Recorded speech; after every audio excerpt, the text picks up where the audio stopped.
Hello everyone and welcome back to our channel. Today I have some really creepy real life story that will leave you shocked. If you have ever experienced something terrifying, I would love to hear about it. You can send me your stories through this email and I will do my best to share them with everyone. And this email is in the description. Just one thing, make sure your stories are real. We want the really creepy stuff. No fake stories. Now, without wasting any more time, here is the story that will blow your mind. Something you have never heard before. Imagine chatting online with someone who seems totally normal, someone funny, friendly, and thinking, hey, maybe I have met a friend. Now imagine the same person turning into your absolute nightmare. This really happened and it's terrifying.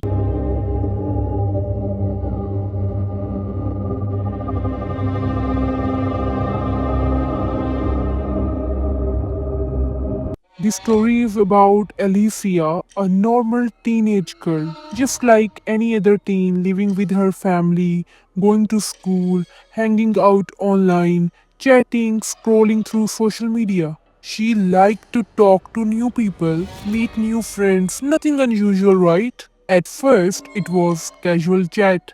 He was funny, charming, paid attention, remembered small things she said. Can you believe it? Over time, she started talking to him almost every day.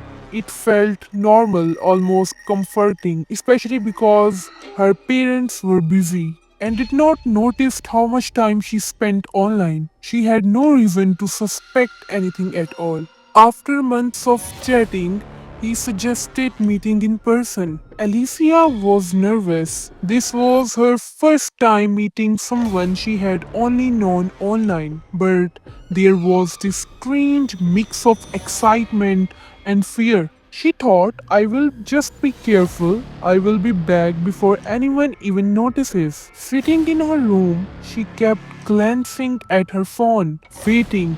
Then suddenly, a message popped up. Come on, I am outside waiting for you. And you know that feeling, right? When your phone buzzes and your heart just jump out of your chest.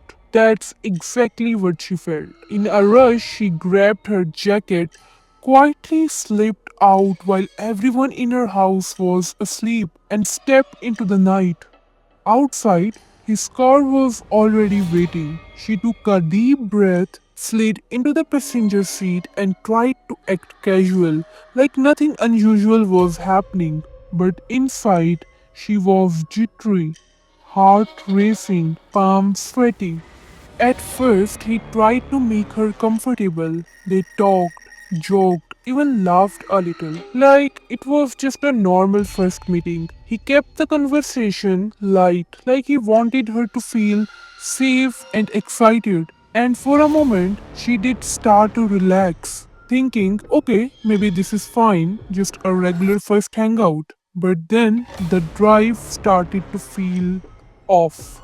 He did not head towards a cafe or a park like she expected. Instead, he drove farther and farther away, the street getting quieter, emptier. Alicia's nervousness grew with every passing mile.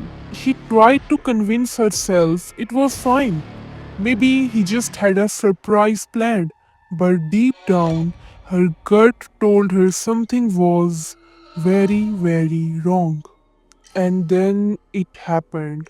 They arrived at this big, quiet house, tucked away far from anywhere she knew. He parked the car, gave her a smile, and said softly, come on, I have got a surprise for you inside. Her stomach tightened.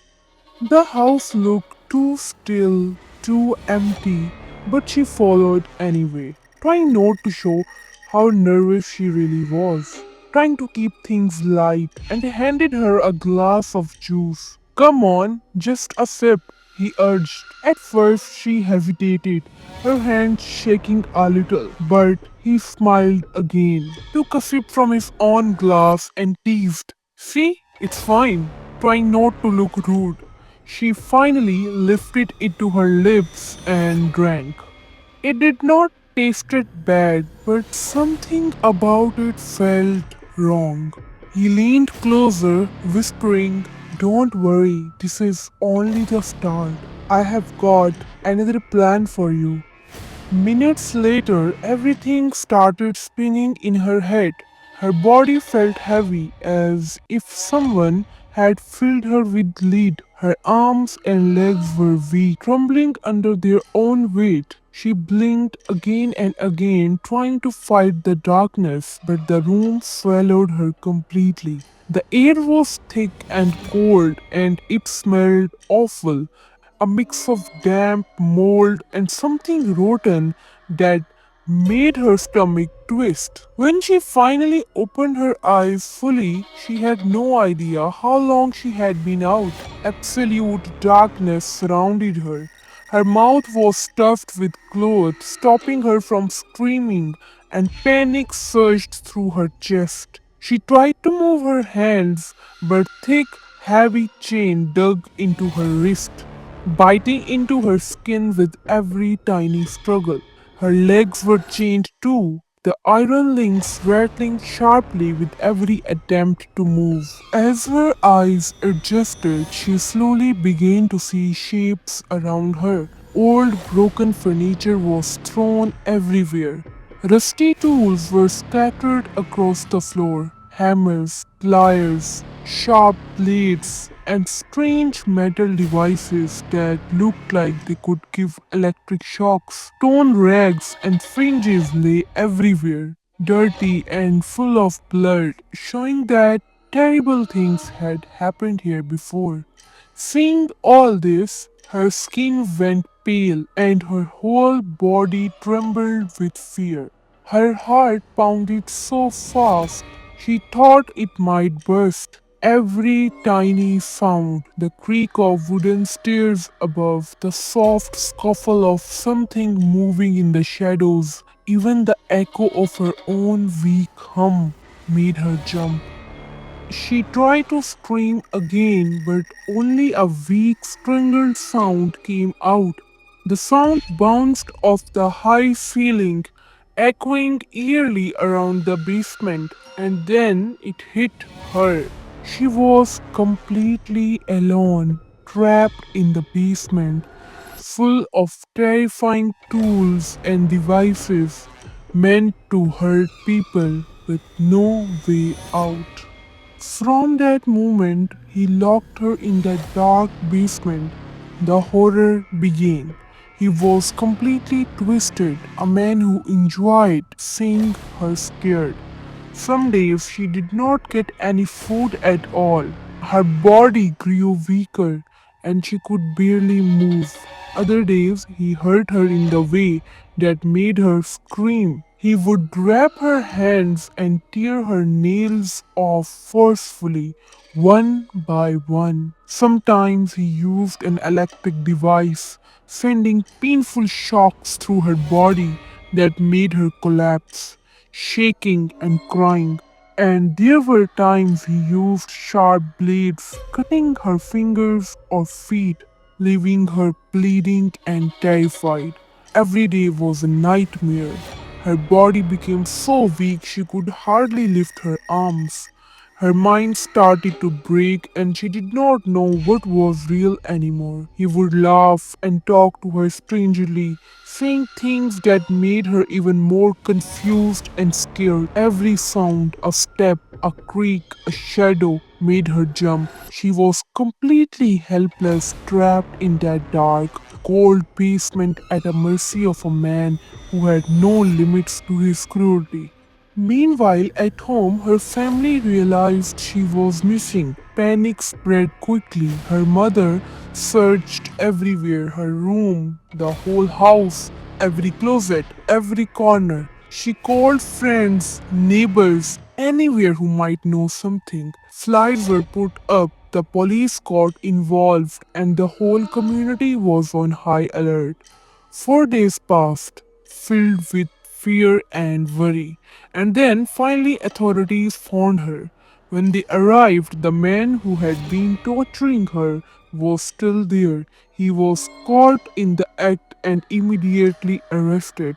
What they saw was horrifying. She was barely alive, her body completely weak and drained of energy, trembling from fear and exhaustion. One or two of her fingers were cut, her nails were completely gone, and her hands and feet were badly injured from the chain. The basement was dark and cold, filled with terrible smell. There were chains, torn rags, and old, rotten food scattered around. They realized the full horror of what she had gone through: the starvation, the brutal injuries, the torture, and the constant fear she had lived with. She was alive, but looking at her, so small and broken, shocked everyone. Alicia slowly recovered with the support of counselors, family, and friends. Her story spread widely online and in the news, becoming a chilling reminder of how trusting the wrong person, even online, can turn into a real life nightmare. She now speaks out about online safety and the importance of noticing warning signs. So think about it. That friendly stranger you chat with online, could they really be who they seem? And if they are not, what would you do?